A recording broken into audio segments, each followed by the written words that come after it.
Welcome to Byte-Sized Tech, where we like to blend casual conversations with some insightful discussions on the latest in technology and gadgets. Today, we're diving into some pretty wild AI news coming out of CES. Yeah, CES never disappoints. No, it really doesn't. And NVIDIA, the folks known for those powerful graphics cards that you can put in your gaming PCs, Yeah. well, they've just announced something pretty mind-blowing. Well, what I think is really fascinating here is that NVIDIA is really aiming to be a lot more than just a hardware company. You know, they're chasing what they're calling an Apple moment and an open AI moment at the same time. Okay, well, hold on. Two big moments. Explain that to me. I need some help. Think about it this way. Apple, what they did was make technology sleek, user-friendly, and desirable for kind of just the average person, right? Right. OpenAI made those powerful AI models that, everybody's talking about. Yeah. So what NVIDIA is trying to do is kind of do both, make AI super accessible to everyone while also leading the charge in, developing physical AI, so things like robots and self-driving cars. Wow. Okay, so what exactly did they announce that has them thinking they can pull this off? They unveiled this thing called Digits. Digits. Digits, yeah. Go. And it's a personal AI supercomputer about the size of a Mac Mini. Really? And get this, it can handle AI models with up to 200 billion parameters. Okay, now you're just using big words to make me feel like I'm back in high school math class. Sorry. What in the world does 200 billion parameters even mean for someone like me? All right, fair point. Thank you. Think of parameters like the brain cells of an AI model. Okay. More parameters, more brain power. Okay. So the more parameters a model has, the more complex and powerful it is. Gotcha. So this little Digits machine for relatively affordable $3,000 is packing some serious heat. Basically putting the power of, well, not quite a full research lab, Right. but a pretty decked out AI workstation right there on your desk. Whoa, so a personal AI supercomputer for $3,000. That's wild. Pretty cool. I'm already picturing myself using AI to write my grocery list, compose symphonies, and maybe even predict the future. What are the limits here? Well, there are limits, of course. Of course. NVIDIA says Digits is powered by their new GB10 Grace Blackwell superchip, which apparently handles 1 petaflop of AI performance. Petaflops. Okay, you've lost me. I did it again. Explain it like I'm 5. Okay, imagine you're trying to stuff 1 million socks into a drawer all at once. Okay. That's kind of like what your computer is doing when it's running an AI model. Okay. Petaflops is basically a measure of how many socks or calculations your computer can stuff into that drawer every second. So more petaflops, more socks, more power. Got it. Yeah, exactly. But how much power are we talking about here? Could I really run something like ChatGPT on this Digits thing without it bursting into flames? It's enough to run ChatGPT-sized models comfortably, yes, That's all using a regular power outlet. Okay, good. No flames involved, thankfully. That's it. But you bring up an interesting point. There's this open source AI model called DeepSeek V3 that everyone's buzzing about. Okay. It's supposed to be as good as ChatGPT-4, but it has a whopping 671 billion parameters. Wow. That's more than 3 times the number Digits can handle. So even with this fancy new supercomputer, we're still limited in terms of what AI we can run locally. There's a gap between the dream of running any AI model I want on my personal computer and the reality of needing even more powerful hardware. Exactly. And running DeepSeek, optimally, you'd need a room full of top-of-the-line GPUs costing tens, if not hundreds of thousands of dollars. Yeah. So NVIDIA is pushing for accessibility with Digits. Right. But the absolute bleeding edge of AI is still incredibly demanding on hardware. Yeah. So it kind of highlights this interesting trade-off you have to consider. Yeah.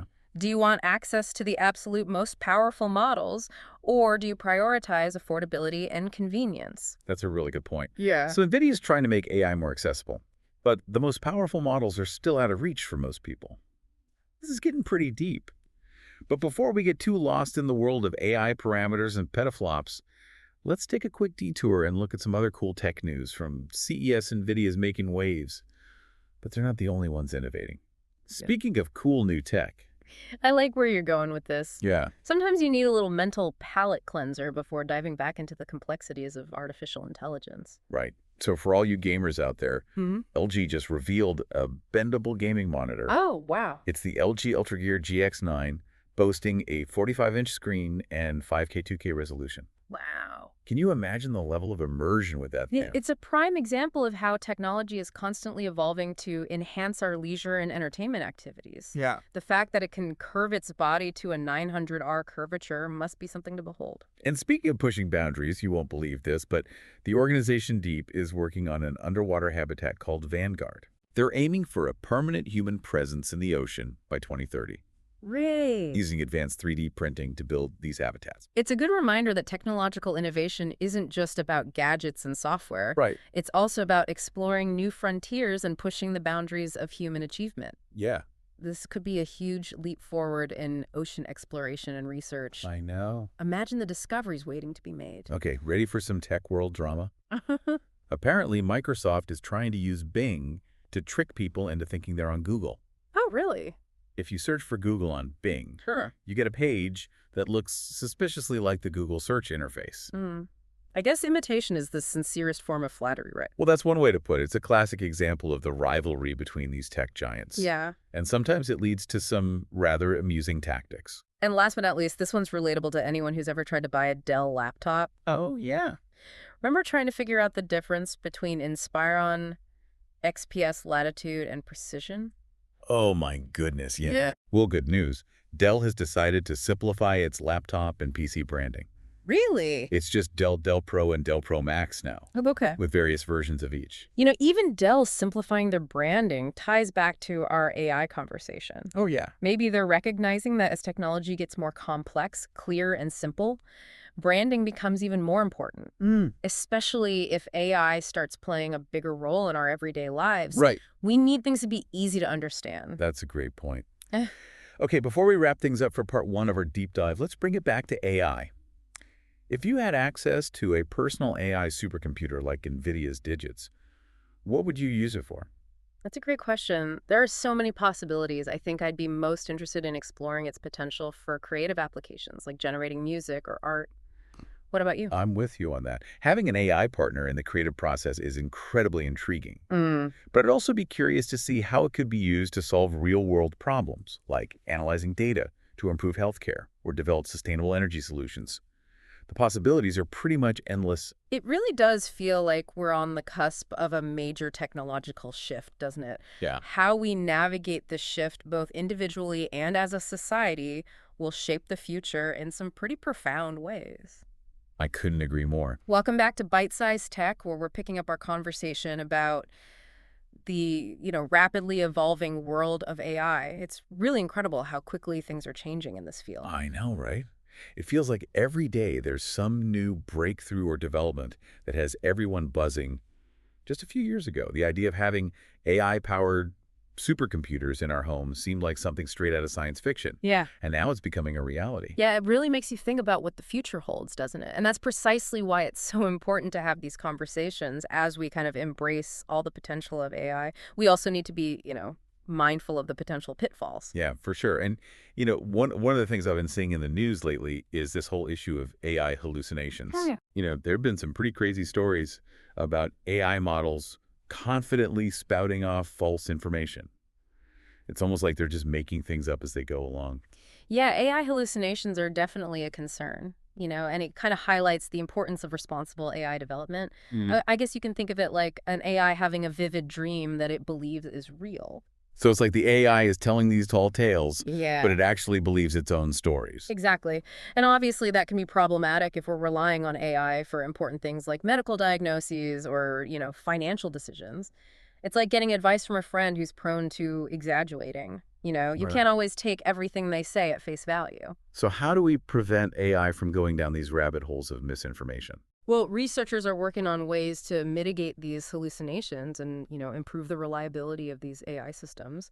One approach is to develop benchmarks that specifically evaluate an AI's ability to generate factually accurate responses that are grounded in provided source material. It's like giving the AI a fact-checking mechanism to help it, distinguish between reality and its own fabrications. Okay, so it's like training the AI to double-check its work and make sure it's sticking to the facts. Precisely. And, there are platforms like Kaggle, which is an online community of, data scientists and machine learning enthusiasts, and they track the progress of different AI models. This kind of open collaboration and scrutiny helps to encourage the development of AI systems that are not only powerful, but also trustworthy. That's encouraging to hear. Yeah. But even if we can kind of address this accuracy issue, there's still the question of ethics, right? I mean, with such powerful AI at our fingertips, you have to wonder about the potential for misuse. It's kind of a double-edged sword, isn't it? Absolutely. And it raises important questions about the role of regulation and oversight in the development and deployment of AI. How do we strike a balance between fostering innovation while also safeguarding against potential misuse? It's a complex challenge that requires careful consideration from everyone involved, policymakers, industry leaders, and just society as a whole. Yeah, it's almost like we need a set of guidelines or rules of the road for AI development, just like we have for other powerful technologies. Yeah. We wouldn't just let anyone build a nuclear reactor in their backyard, right? That's a good analogy. We need to ensure that AI is developed and used responsibly with appropriate safety measures and ethical considerations in place. All this talk about AI makes me think about the impact it's going to have on the job market. If AI can automate more and more tasks, what does that mean for people whose jobs might be affected? Are we all going to be replaced by robots? Well, that's a valid concern and one we need to address proactively. It's Yeah. likely that AI will lead to significant shifts in the job market, with some jobs becoming automated while others emerge. Right. But, throughout history, technological advancements have often led to new industries and job opportunities as well. So it's not necessarily about fearing AI as a job-stealing monster, but rather about recognizing the need to adapt and evolve alongside this technology, just like we had to adapt to the internet, and smartphones will need to adapt to the rise of AI. Exactly. The key will be to equip ourselves with the skills needed to thrive in this evolving landscape. Education and training will be crucial in helping people transition to new roles and industries that will be in demand as AI becomes more prevalent. It's like learning a new language or acquiring a new skill. We need to be lifelong learners and embrace the opportunities that AI presents while also addressing the potential challenges it brings. I completely agree. AI has the potential to revolutionize so many aspects of our lives, from the mundane to the extraordinary, but we need to approach it with a balance of enthusiasm and caution, ensuring that its development and deployment align with our values and goals as a society. Okay, I think we've covered a lot of ground here. We've talked about the potential of personal AI, supercomputers, the challenges of AI hallucinations, the need for ethical guidelines and regulations, and the impact of AI on the job market. It's a lot to take in, but it's also incredibly exciting, don't you think? Absolutely. It's a time of great change and opportunity in the world of technology.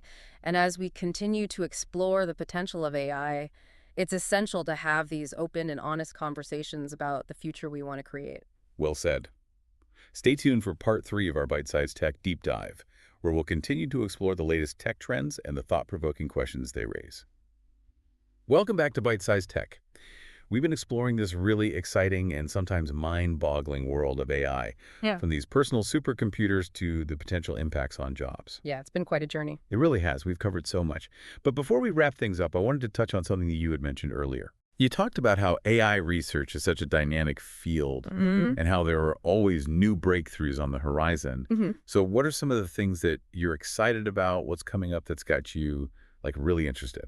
Well, one trend that I'm finding fascinating is the rise of these vertical AI startups. Vertical AI startups. What exactly are those? So these are companies that are basically laser focused on developing AI solutions for specific industries or sectors, Okay. rather than, trying to build an AI that can do everything. Right. They're kind of specializing in areas like healthcare, finance, or manufacturing. Gotcha. So instead of being a jack of all trades, they're mastering one. Exactly. And this approach allows them to really tailor their AI solutions to the unique needs and challenges of each industry, which leads to more effective and impactful results. That makes a lot of sense. Yeah.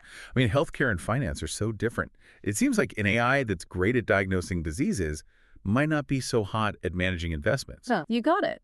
And this specialization is creating some really exciting opportunities for innovation and growth. We're seeing AI being used to optimize supply chains, personalize customer experiences, and even develop new medical treatments. Wow, it sounds like these vertical AI startups could be game changers in their respective fields. It makes me wonder, though, are there any concerns that maybe AI development is hitting a wall? I've heard some experts say that we're reaching the limits of current technology.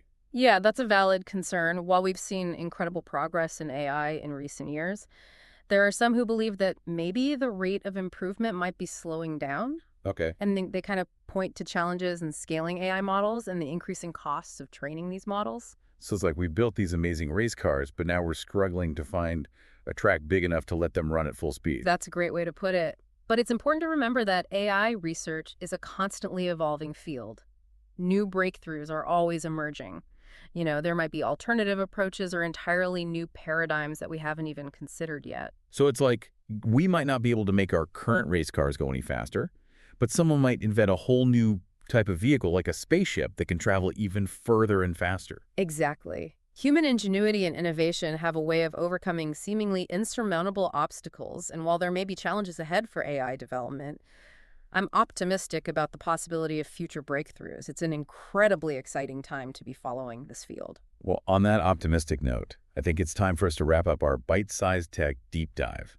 From personal supercomputers and underwater habitats to the rise of vertical AI and the future of AI development, we've covered a lot of ground today. It's been a fantastic conversation. It really has, and it's clear that the world of technology is constantly evolving, pushing the boundaries of what's possible.